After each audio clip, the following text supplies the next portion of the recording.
What's up, everyone? I'm sure you're wondering why you're looking at a saw. Well, today we're going to do a little bit of a different project. We're going to do a project for a John Deere, I think it's a 739. It's an all-wheel drive, pretty decent riding mower. And the owner actually runs fine. I do the maintenance on it, and I go out there maybe once a year, do a whole maintenance tune-up, everything, and then so on and so forth. Well, springtime's a couple months away. He wanted to get a jump on things, and he asked me if there was any possibility that he could make it a little easier for him to charge his battery when he's not using it routinely.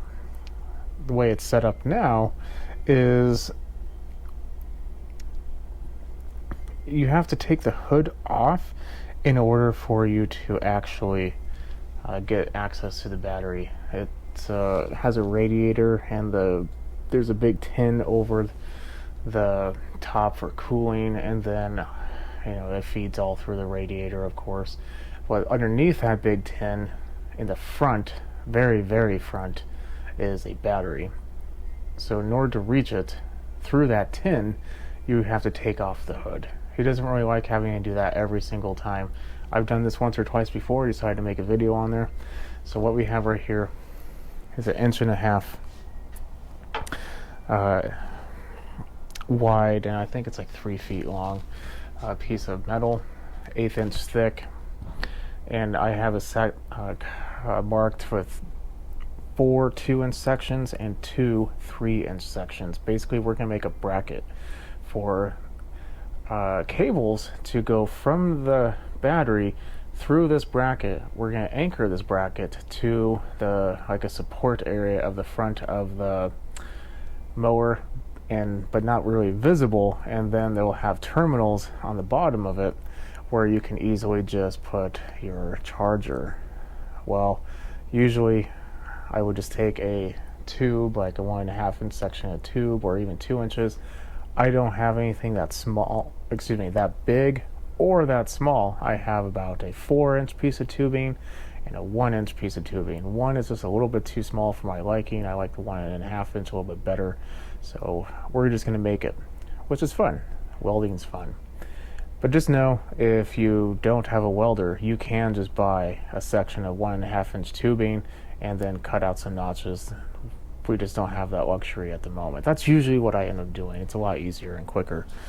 So right now, I'm going to get some safety goggles on, and glasses, and some gloves, because that metal is cold.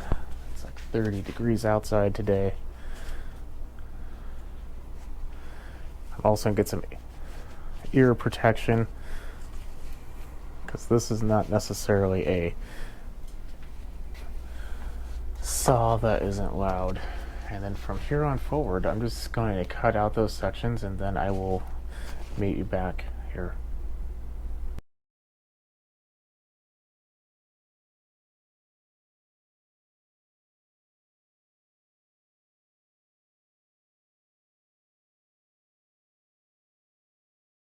Skipped ahead a little bit, and I decided to drill a couple holes. So we're making 2 separate brackets, one for each terminal and one for each cable. So the cable's going to pass through this hole. This is the mounting hole. I want the mounting hole to be not in the way of the cable. In addition to that, I'm also going to be putting potentially like a clip in there. I don't know about that one because it's pretty tight. I don't think I'm going to need to do that. The key thing is you don't want it to ground it out. Unless it's the ground cable, then you can ground it out all you want. You don't want the positive cable to be grounding out, so you want to make sure it's nice and smooth in there. I cleaned it out. In addition to that, whenever you weld anything, you want to get it clean. I personally like to use, grab it, either acetone or this.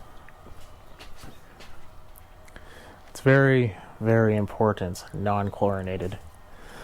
If you use normal red can, you are going to be welding on top of chlorine potentially, and I forget the gas exactly what it is, but it's harmful. It's very toxic for you. So non-chlorinated, if you're going to be using any type of brake clean.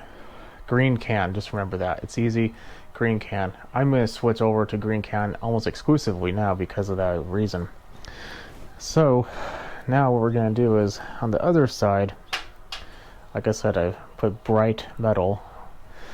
I'm going to put a tack on this one, and then on this other side it's going to do the exact same thing, except we're just going to have like a 3/4 square. So I'm going to get that taken care of, put a tack on there, probably 2 tacks, one there, flip it over, do the same thing for the other one, and then yeah, we'll get going on that. So let me go ahead and get started, get me welded. This is not a welding camera, unfortunately, so you're not going to see a whole lot. So I think what I'm going to do is, I don't think you need to. If you own a welder, you know what welding is, and know probably how to do it, at least I hope so. Just remember, it's 1/8 inch plain steel.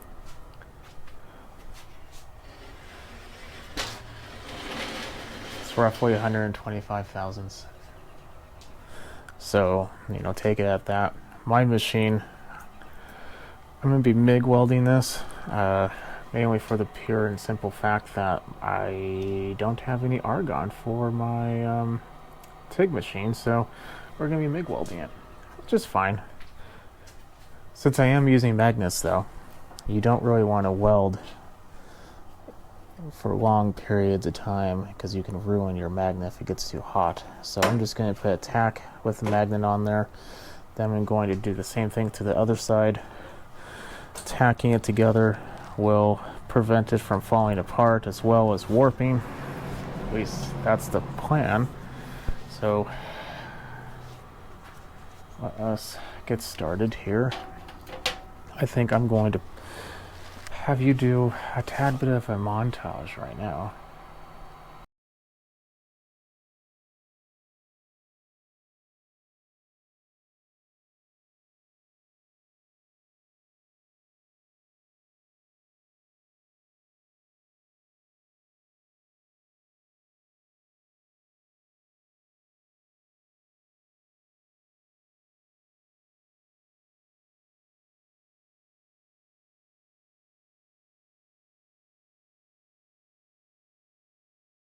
Now, while it's still hot, I'm going to take the opportunity to take my drill and put a wire brush on it.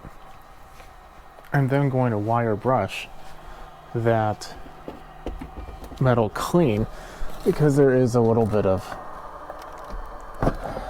contaminants on there, and I want it to be clean when I paint it. But the important thing is, when I do paint it, I do still want it to be hot. So let's see here. And something you probably noticed is when I first started, I thought the magnet was a good enough ground. It was not. So the first time I had to use a third hand to kind of ground it. Like, it is really hot still, so we're going to take it with this.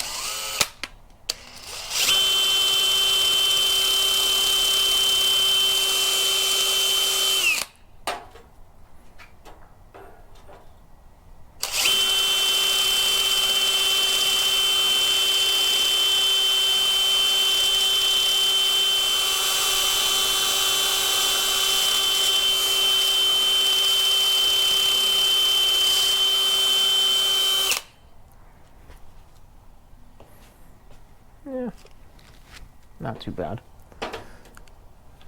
It's not great by any means, but if I could see the camera, it'd be great.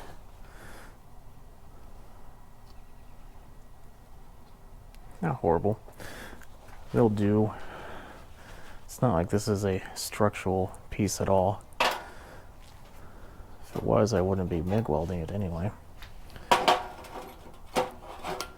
At least nothing this. I think 5/16 is the most you're supposed to do. A quarter? I don't remember.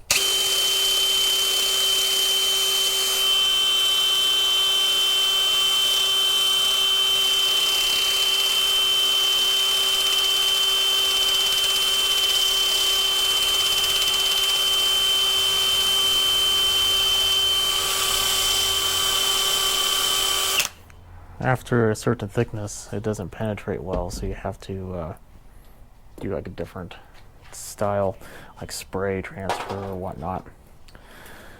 Okay, so that's cleaned. I'm going to grab a pair of pliers. I'm going to take some paint, and I'm going to get some paint on there and let it dry. So I put the cable through the holes, and we're going to take, originally it came with one of these. I take those off in order to shove it through, but in addition to that, I like using these brass connectors because they are they don't rust, especially with this being closer to the ground. I'm going to put this in my vise and crimp it down real quick. And there we have it, a little bracket, and we can just install them. So what ends up happening is we'll take you over to the actual location. These are not going to be coming off. They're just going to be sitting down there, and then when you need to actually charge it, you just take your charging clamps, connect it to the appropriate lead, and call it good. So I've drilled a mounting hole. I have some stainless steel hardware for it, that way it also will not rust. Probably need to touch up a little bit on the painting. I'm not a painter, so yeah. But other than that, it's pretty easy. Like I said, if you didn't want to use like a pipe, like a square tube, then you can. You just have to cut one side off and then make these little notches. You don't even really need to do that. You could just cut it and just cut one side off. I like having the mounting hole off to the side though. It makes it a whole lot easier to mount, because you're not going to have a real fun time doing this, putting the cable through and crimping it down while you're there. You're going to want to do that before you even get there. So that's why I do it that way. So we'll wait until tomorrow.